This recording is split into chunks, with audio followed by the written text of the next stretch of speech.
Louise Bedford here, your host of the Talking Trading podcast. Every week we strive to help you trade in an exceptional way. What to trade, when to trade, where to trade, and that is our goal. Now, I have got a very special treat for you today. I am actually appearing on Vanessa's podcast and she's appearing on mine. So we're going to be discussing women in confidence. Vanessa runs a podcast and it's actually through her website, vanessa-murphy.com. And her podcast is called Women in Confidence. And I just love that because confidence creates that underpinning for every single thing we do. I've been binging on the episodes. I know that you will too. Her tagline for her podcast is helping ambitious working women who want to take on the world and do it with confidence. So that's where we're at. Females, definitely listen, but also if you're of the testosterone persuasion, do not switch off. You know you have women in your life who can take you onto the next level in your thinking, and they need to be elevated as well. This is absolutely for everybody. So you're going to be a fly on the wall and eavesdrop with my conversation with Vanessa Murphy. I'll bring her on right now. Hello, Louise, and welcome to Women in Confidence. And I actually really love the concept of us co-hosting. I think that's amazing. And let's take on the world in the next sort of 40 minutes. Let's do that. I love it. Absolutely. I'm so excited to talk to you, Vanessa. I know that the people who listen to my podcast, talkingtrading.com.au, they always value being introduced to incredible resources, and this is one of them. Your podcast is terrific through Women in Confidence and vanessa-murphy.com. Yeah, fantastic. Thank you, Louise. Well, what I'm going to do is, and I ask this of all my guests who come on, we start off with a question. So if you'd answer this, it would be amazing. What does having confidence mean to you? Having confidence means the ability to say no. Short, isn't it? Sure, but I imagine in your line of work, that is really important. And certainly some of your expertise, saying no is going to be really, really important. I think it is, and I think it goes deeper than that as well. You know, so often we're backed into a corner by an unreasonable boss and they say, just work back a little bit later, just do a little bit more, just be involved in this project that you don't really want to be involved with. And if you have confidence and if you can position it properly, and also, interestingly, if you have the money to back you, you can say yes just to the things that really appeal to you and make your heart sing. I always find it incredibly difficult when I hear that women have to make decisions based on what they feel they have to do instead of what they want to do, and what really makes them move forward as an ambitious, creative energy in the world. So I think that ability to say no is very important. And if you're a trader listening, that ability to say no hits you right in the hip pocket as well. We have found the majority of traders who just say yes, yes, yes to every opportunity that comes their way, they are the ones who don't make as much money. You need to know exactly what you're heading for in terms of that perfect trade, in order to say yes to that and no to all of the other fluff that crosses your desk. It's funny, isn't it? It's like it's such a simple word. It's only 2 letters, and yet is probably one of the most difficult to say. When have you found yourself perhaps pushed into a corner and you've had to say no because it's felt wrong for you, or you've had the facts and the data?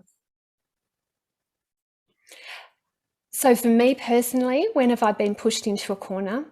Look, I'm going to go really personal here and it's going to be really fast. The time that really occurs to me, when I had a real job, I had a co-manager.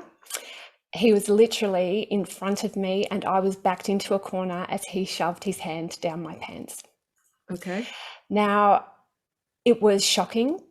It took me completely by surprise. I had done nothing to encourage that behavior. He thought it was a big joke. Oh, you've lost weight, as his hand goes down. Okay. Now, I have to tell you what that did to me. I know we're diving in the deep end here with some emotional content, but I think it's really important that we have a look at other people's experiences. The first thing it did for me is it made me shrink instead of expand. I went and I cried in the ladies' loo. I didn't know what to do with these emotions. And I thought, how am I ever going to face him again at work? I got together with my boss, who I'm still happy to be friends with today. He's living in the UK, and after all these years, we are still such firm friends. And we talked about an action plan. And the thing that I said to this gentleman, his name was Mark. I won't give you the surname because you'll probably be able to find him if you get clever with LinkedIn. I said to him the next day, I said, look, what happened here is not the way to get my best results. I want to achieve for the business. I know you do too. That's what we have in common. Those key outcomes is what we're heading for. And by you touching me in that way and backing me into a corner in a way that I didn't feel comfortable, that is not the way to get the best content from me. So in the future, if it happens again, I will be going to HR, but I will let this one slip because perhaps it was a misunderstanding. Are we clear? And that method, Vanessa, worked really, really well. I encourage my daughters to use that method in case that happens to them. I think this is a topic that we don't speak about enough. We keep it under wraps and we don't think that it's commonplace, when in actual fact, up to 1 in 4 women have experienced something very, very similar or far, far worse. And when you were preparing yourself to speak to this chap who's just done the most shocking thing to you in an environment where actually you would hope that just wouldn't happen, how did you have to prepare yourself, or did it come quite fluently because it came from the heart? No, I was definitely in preparation mode. I rehearsed it. I made sure that I had my points. And I think that's one of the things we need to do as well when we're in a position where we are lacking in confidence, to have bullet points that we can use, regardless of the opportunity that's in front of us, can really keep us on track. One of the difficulties I think that some gentlemen find with the female persuasion is that we use connecting words, and just like that word and, or some people use and it leads us on to the next topic without a pause. So if you can have 2 or 3 points in preparation for any confrontation, that can really help, because you've made point 1, point 2, point 3. And ideally, if you can say, I have 3 points to make, they know when it is likely to end. So that can really help them take on board what you're saying, and it can prepare you for actually telling yourself when to stop. I think that's very important, Vanessa. No, I think that's really good advice, because, well, being prepared is something I always do when I'm going into a meeting. That's not necessarily confrontational, but might be slightly challenging. Because I'm such a chatter, I know that I can sort of just go down all sorts of rabbit holes. So I now know myself well enough to know that I have to be prepared, and I always have bullet points written down. And I really like what you said, I'm going to cover 3 things, or, hear me say my 3 things or 4 things or whatever it is. I think that's really good advice. So thank you for that. Let's move on to more, hopefully a more pleasant subject, and this is about you. And I was doing my research before we came on, and you're, I would say, multi-passionate. That's a bit of a naff word perhaps, but you're a woman after my own heart, because we do lots of things, and I love that. So I'm just going to read out a few things. So first of all, you're a finance expert, a behavior finance expert, and we'll come on to that a little bit shortly. You're a best-selling author, which is incredible. You are a speaker on the share market, and probably Australia's most famous or most compelling speaker on the share market. You're also a trading expert. You're a podcaster, which is amazing. I love meeting other podcasters. And also you have a mentor program, which is called Trading Game. Did I miss anything? Oh my goodness, you're wonderful. Good job with all of that. I think you have covered the core of my business expertise, but to fill in the gaps, I'm also happily married. I've got a wonderful business partner as well. Luckily, my husband and my business partner, 2 separate people, they both had the first name of Chris. Ha! How lucky is that? I can just yell Chris and they both turn around. And I'm also the mother of 2. So yeah, there's a lot going on there. Yeah. So when I was reading it, and now you've just filled me in on some of that, how on earth do you feel? I mean, where's your space? Where's your capacity? How do you make it all work? Yeah, look, I think there is no easy answer with that. I do think there's an aspect to having domestic help. Now, They always say when a woman decides to work outside the house that she brings on 3 people on average into the home to look after the roles that she was struggling to fulfill while she was full-time in the home. So I have a wonderful team around me of different people to really help pick up that slack. So my husband came home from his job. He does property development now.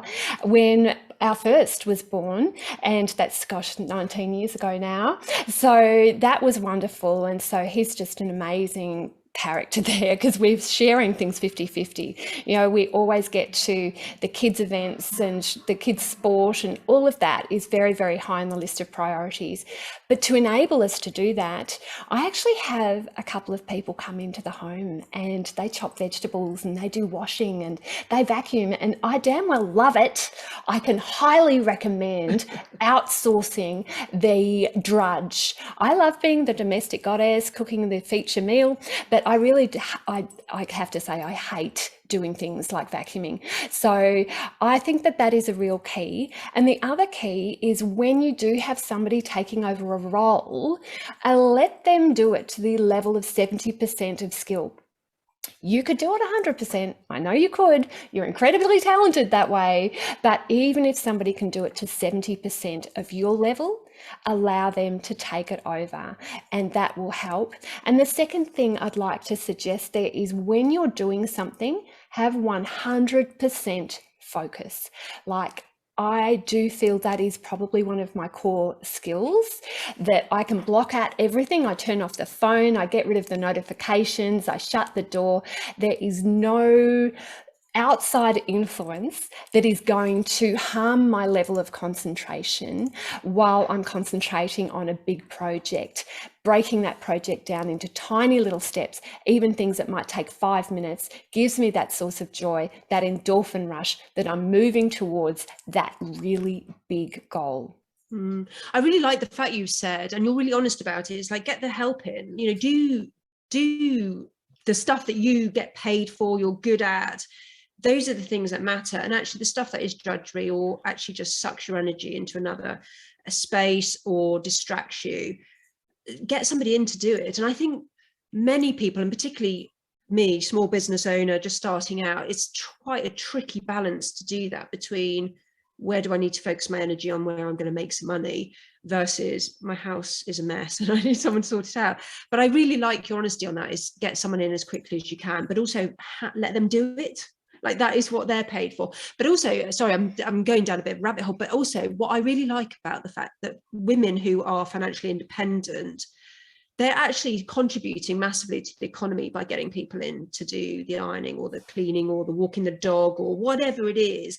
I think that's often forgotten, that women who are financially independent, as you and I both are really supporting an economy of perhaps other women as well. And I think that's amazing. I love that.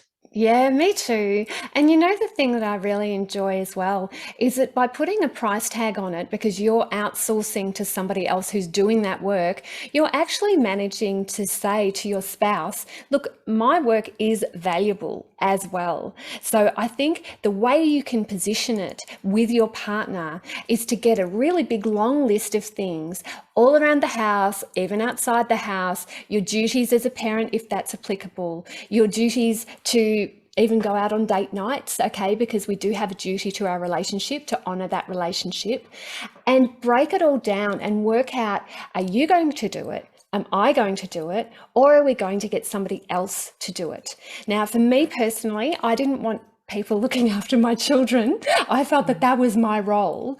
But while I have somebody in the house looking after chopping the carrots, I will be 100% with my child. Eye contact, doing what they want to do, making sure that I'm not getting distracted while I'm with them. So they know they are the center of my world for that time. And then when I need to work, I can say, sweetheart, I did give you a lot of attention there. Remember, we did this. So I really need to concentrate now. You need to find some time to yourself to be able to explore your projects, because this is incredibly important to me. And do you know how much that makes a difference to a kid? When they know they have your full attention when you're with them, I think that can make all the difference in terms of your relationship with your child.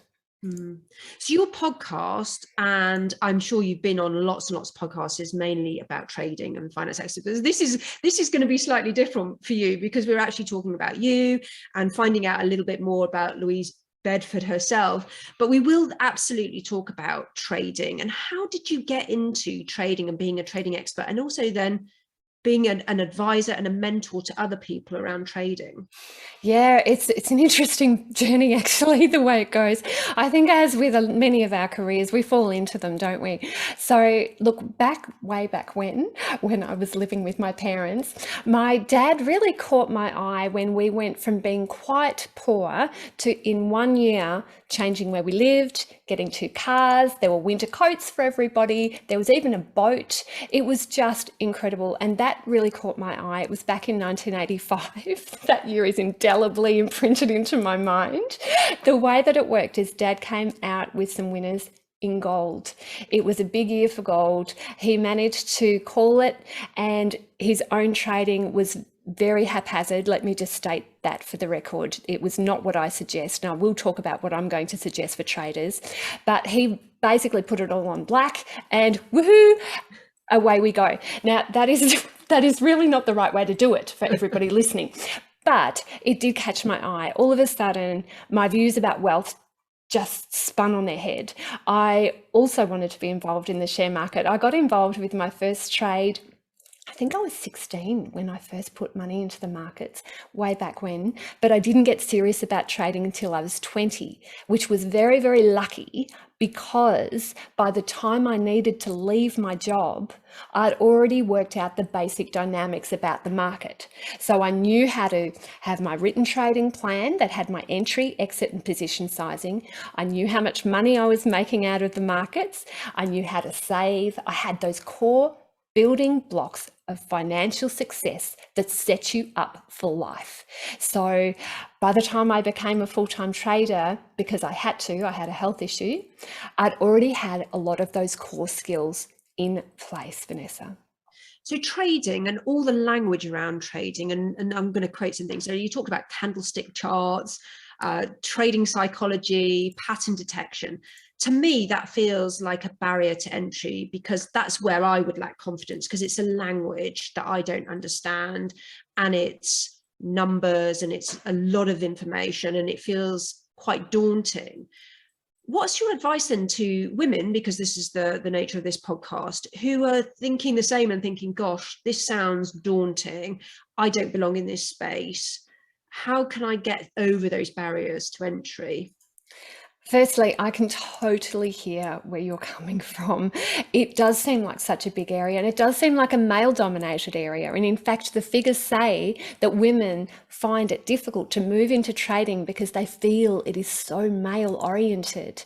But I have to tell you, first and foremost, that my traders, when I look at all of their results, and this is over many years, I mean, this is going to be, the coming year is going to be the 23rd year that I've been running my mentor program. So I've got masses of data on my traders, is my top traders are women. And they always have been. We are more conservative with our views. We like to have full information before we act. And we tend to take our time when we're learning all the qualities that make up an exceptional trader. So how do we get over that nagging feeling of self-doubt? I think what we need to do is find somebody who believes in us, who cares for us, and can break it down into very basic building blocks for us. Because if you can break it down, you can conquer anything. So some of the things, perhaps if I'm giving you advice, Vanessa, I think it's probably easier if I talk just to you, okay? Just between you and me. I would say, firstly, why do you want to trade? Give me some feedback. What would trading do for your life personally, Vanessa? Well, for me, it would support me financially. I think that's why I would go into it, but also it seems exciting, and I like learning. So for me, it would be like, I don't know anything about this space, but I know I have the capacity to learn. I am curious, and it's not going to beat me. So financially, absolutely, because I know it can be, like your father can be very successful. I mean, obviously there's going to be the downsides, but also because I just love learning new things. So this is the two things there. That's what it would give me. And it would make me probably more financially stable. Absolutely. Well, they are brilliant reasons to get involved. Your reason has to be strong to learn anything because our lives are so cluttered, aren't they? We have so many things on in our life. To take on one extra thing can sometimes be insurmountable. But if we've got a real reason to go for that, it can not seem like work and can seem like fun. You know, this is an area you can explore. So perhaps some of the other reasons that some of my traders have been involved can give you some clues as well. And maybe everybody listening to this can think about what their reason is for getting involved in trading at the same time. We have got some interesting stats on this. Roughly 4 months after a separation from a partner, something interesting happens to the women. I don't know what in the hell is going on. They get their payment from splitting everything 50-50, and before you know it, they're going, where do I live in this world? What's my identity? Who am I really? And what can I do to actually make a difference? Now, weirdly, we have got a huge number of people 4 months after their divorce, 4 months after the payment has come through, come into our flock. Now, let's think about why that would be. So many of us are financially uninvolved in our own future. And even the stats are with millennials, which is just mind-blowing, 54% of female millennials hand financial decision-making completely over to their male partner. 54%. Where are we going with this? Even with baby boomers, it's only 39%. So we have gone backward, and it's because of the pandemic. We got overwhelmed, too many things on our plate. We couldn't think clearly. So all of a sudden we start stripping things off that actually are of personal meaning. So one of the things I think we need to do is remember there are a lot of different reasons to get involved in a new area. One of the classics that I think of, there was a lady that I trained how to trade. When she was 8 months pregnant, her truck driver partner decided that he didn't want a baby, and they did it through IVF. What the hell? Bit late. Yeah, exactly. So she was, what do I do now? She'd already just started trading. It was a significant step for her, but she said, you're out, get out. She got the settlement through super quick. And she is a full-time trader. So her little baby, Nick, is now 6 years old. She has been with him every step of the way. She has seen every developmental step that this child has gone through. He is in private school, and she has what I would say a healthy dose of revenge there. He, the male partner, he is in a very different lifestyle circumstance compared to this lady, who is definitely up and up. And she's one of our most incredible traders because of that huge reason. And because she has a real burn to continue to do well. Your initial reason will take you so far, and you need to keep resetting your why. So I think that's something that we can all learn from as a lesson in life. What is it that we're really aiming for? And then once you know what that is, how do we find people to help us get there? Yeah, and asking for help is tricky sometimes. And what puts people off asking for help, do you think? Particularly around money. Money's a topic that people feel really uncomfortable about talking. And I love the fact that through this podcast, through your podcast, through all your work, you're enabling that conversation for women to talk about their money. But what stops people asking for help? I think ego. We think we should know what we're doing. We think by now we should be good at adulting. Oh, hell. Oh, I'm in my 50s. I'm in my mid-50s. I'm still not good at adulting. What in the hell is this word adulting? Nobody knows what they're doing. Nobody knows. We all have to realize we have our areas of expertise and other areas where we have no idea how to cope with life. And that is fine. That is actually fine. The unfortunate aspect with this is that there's a continuum, and on one end is shame and the other end is confidence. Now, the closer we move towards shame, the more we shrink. And the closer we move towards confidence, the more we expand and we can take on the world, which is what your podcast is aiming to do as well, because by expanding, we can share our gift with the world. So I do encourage everybody to realize that it's okay not to know what you're doing to begin with. It's absolutely expected. If it is stopping you from asking the question, there are difficulties. There are absolute problems with that. So just going on to other entries into the trading world, is it a myth or reality that you need lots of money initially to go into this? Oh, look, it's actually something I cover in my Trading Secrets book. That's Charting Secrets for those of you watching the video. And if you're not watching the video, come to youtube.com and then go /trading game, because I'll pop the video up there. And there's also my Trading Secrets book. So my Trading Secrets book is probably going to answer that in a greater level of detail. But look, I always used to say to people, you need roughly $20,000, maybe $50,000 to start. And then over the years, some of my mentorees laughed at me. They just laughed. They said, oh my God, I know you're telling people that. That is ridiculous. I started with $5,000. So I would suggest one of your core skills to work on is to work out how to save. We need to get better at not using that impulse to purchase and to plan ahead for where our finances can lead us down the track.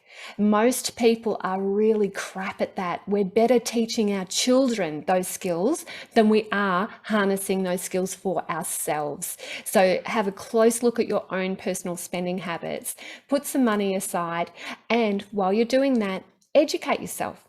Read those books, for goodness sake. They're cheap as. They're going to be your cheapest financial education that you've ever received. Listen to podcasts. Do things that are cheap to free on that little kind of realm before you decide to make that big move and put money into the markets, because it's so easy to see it dissolve compared to actually approaching it like a professional. Start with the end in mind. Imagine what your life can be like down the track, 3 to 5 years or so, and then work backward to backfill. And how do you get that life today? Breaking that big overall goal into tiny little bits is going to be the best thing you can possibly do.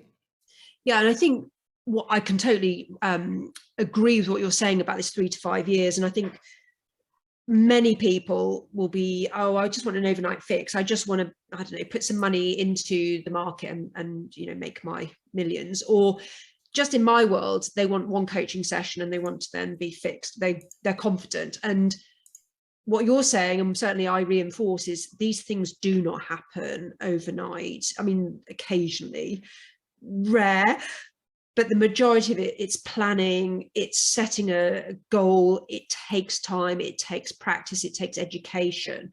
So that it's very similar. You know, I do coaching, you do trading and sharing your knowledge and expertise, but it does take time.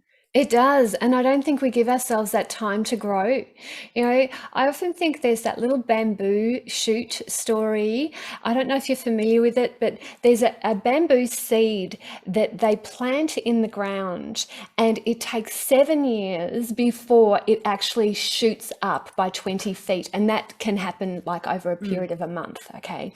Now, when was the growth occurring? Was it occurring in that month where you see the bamboo shoot up? Or was it occurring in those 7 years where it was gathering the nutrients and gathering the energy and getting ready like a ballerina in the crouch position to spring up? I can tell you it was in those 7 years. Yeah. We don't give ourselves that time. We're willing to give our children time to grow. We're willing to give our co-worker time to take on a new role and to learn.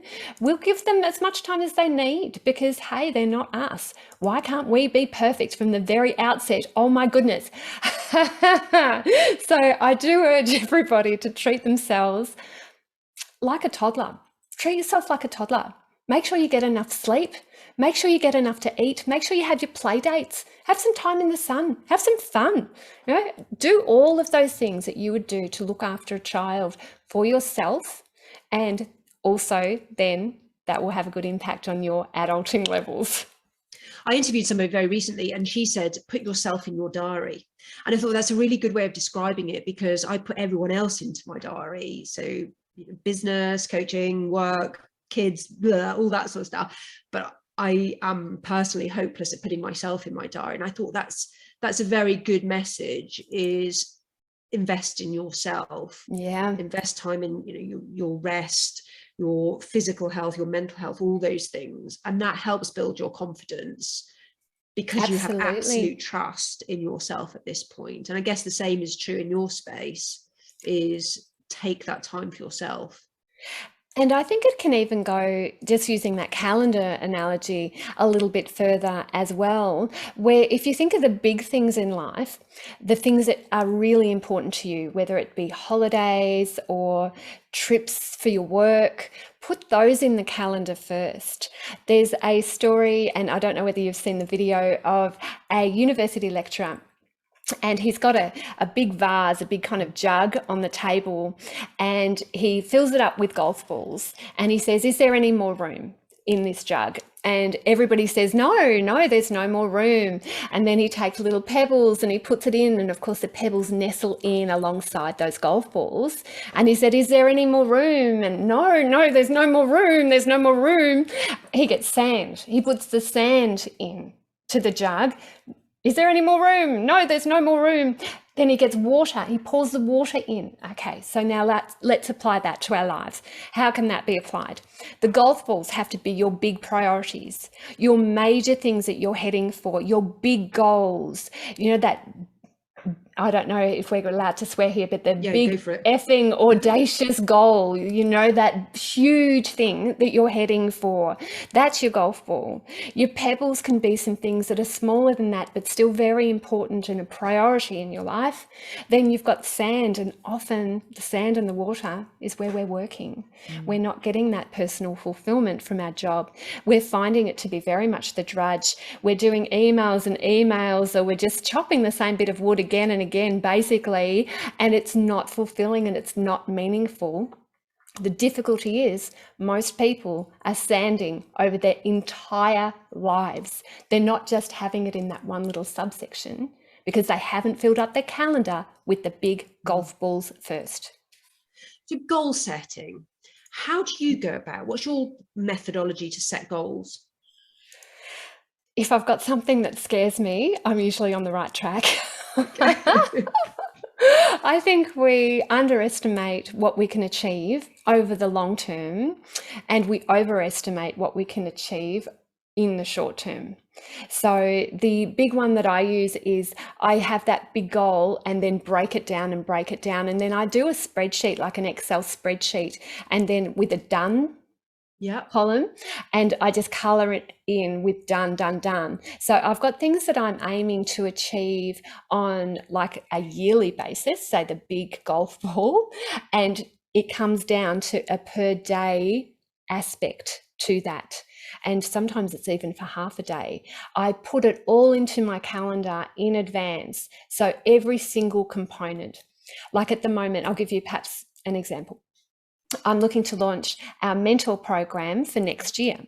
Now, it's a huge deal. It is a huge deal. I have to find the right people that are ambitious, who are willing to work with us, okay? Because if they're not prepared to put their ego aside, you know, we can't work with them. We don't want that cluttering up the group that we've already trained.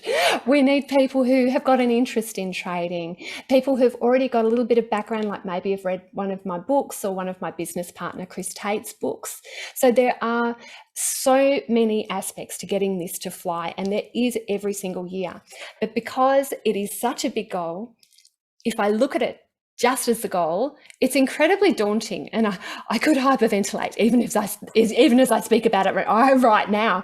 But today, my tiny little goal was to set dates in the calendar when to send out the emails. I can do that. I might not be able to achieve the big one today, but I can achieve this tiny little goal. And that to me has stood the test of time. I've achieved such wonderful things because I barely even noticed those tiny little goals. So tell me about the mentor program then, because you said you're setting yourself to launch it next year. What date are you planning on perhaps going live and it really starting? Oh, well, thanks for asking about it, because it is such a passion project for me. I mean, I think anything that you willingly do for 23 years is quite the focus, isn't it? So we launch in mid-November, then we have pre-season training to make sure that everybody's up to speed for a kick-off in February. Now, what that lets us do is to make sure that everybody is comfortable and is willing to be in that success environment before we even begin. So because it's a repeat for free course, we have had people who did the program 23 years ago play along every single year. We give everybody a senior trading buddy, and that way they've got somebody like when my little one was in prep, they were in a really tenuous situation, having a bit of anxiety. And what they did is they signed with the school a grade sixer, a big grade sixer, to look after my kid, right? Oh, what a relief. That kid was Nick, right? Nick was amazing. Check in on him, make sure that there's, happy family type of time there with a little friendship group. It was wonderful. Nick was a star. So we've done the same thing with our mentorees. They get a senior trading buddy to ease them into the process. And then it's 6 months of intense work. There's no doubt. And I love it. I love seeing the changes in my traders. I love getting involved in their lives. I love seeing what money can do to a household. Oh my gosh, it is just amazing. Add a little bit of money and somebody's complete life view can alter forever. This is intergenerational legacy producing money that can come into people's lives. And it's just my greatest pleasure to notice that and to see what is happening for my people.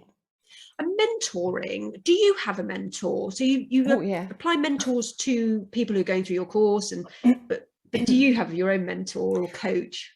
I definitely do. And I always am wary of a mentor that doesn't have a mentor, frankly. So I've got mentors in different areas, and I do find it to be interesting the way it goes, because one of my grandest mentors was Dr. Harry Stanton, who died a year ago. He has been my mentor since I was 15. How lucky am I with that? I read his book when I was 15 years old. My sister gave it to me. I wanted to run away from home, fly off the deep end, as you do, hormonal 15-year-olds. And she said, "You can come and live with me if you read this book first. Otherwise, you do not have my support, and you can do whatever you like, but I'm not going to take you in." What a grand way to approach a hormonal 15-year-old. So I read Harry's book. I loved it. And 2 years later, to have co-authored a book with him, to have had him present for my traders, to have had CDs that we've created together back in the days when CDs were around. He has just been an inspiration for me. So yeah, he was definitely an inspiration from the trading psychology point of view. And what do you say to people who think, oh, mentors, just that doesn't feel right, it's not accessible? Who do I even speak to? How do I get one? How would you advise those people? Yeah, I always think life is quite short. So if you do have a spare 10, 20, maybe 30 years up your sleeve, maybe you don't need a mentor. Maybe you can learn it yourself. Maybe you can tread down paths that aren't right for you and eventually stumble into an area that, hey, yeah, this can be yours and you can own it. But I don't want to waste that time. I don't want to take that long to achieve. Oh my goodness. You only have a set number of decades in life, and it's something that perhaps you don't have as much control over as you think. So finding a mentor is very important. I think it goes on to two levels too. You do want somebody with the technical skills, but you also need someone who cares, who damn well gives a shit, because if they don't, you're not going to be able to take in what they say. I always think that people will respond to how much you care first, and then how much you know second. So make sure you have those two parts of the seesaw that can really be that fulcrum, can tip one way or the other. If you've got all care and no knowledge, there's problems. If it's all knowledge and no care, Mm. you've also got an issue. So find somebody that has both for whatever area you're pursuing. So as we come to the end of this podcast, what's your one piece of advice, Louise, for women who are listening and they think, well, first of all, I want to be like Louise because she comes across as the most amazing, confident, so articulate person, but also the confidence to get into trading. What's your advice for those people? My thought is, firstly, is that you can do more and be more and achieve more than you ever think possible. You need to find a way of shutting up that tiny little voice that is telling you that you need to be a small size, because the world can't hold you, you're that big.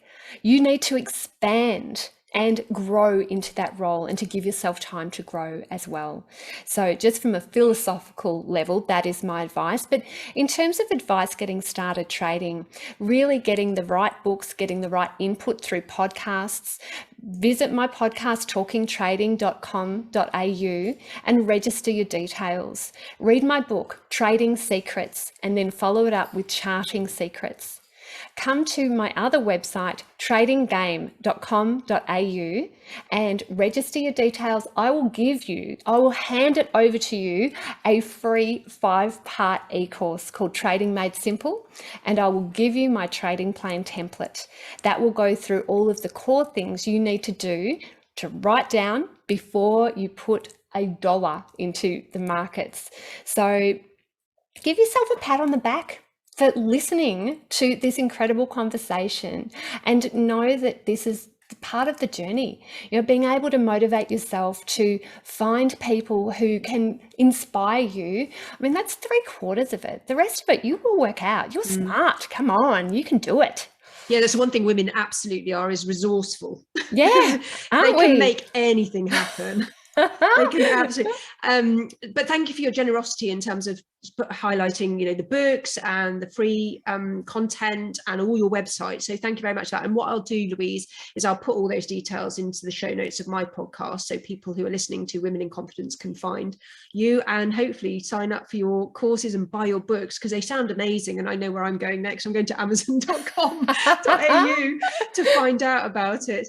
But thank you very much for at least giving people that hope that getting into trading sounds so much easier now I've spoken to you. And I'm so glad, Vanessa. And Vanessa, because I know a lot of my traders are going to be very keen to follow up with your podcast and to get in touch, could you perhaps just give us a little bit of background about how your podcast can help my people and tell them where to go in their next step?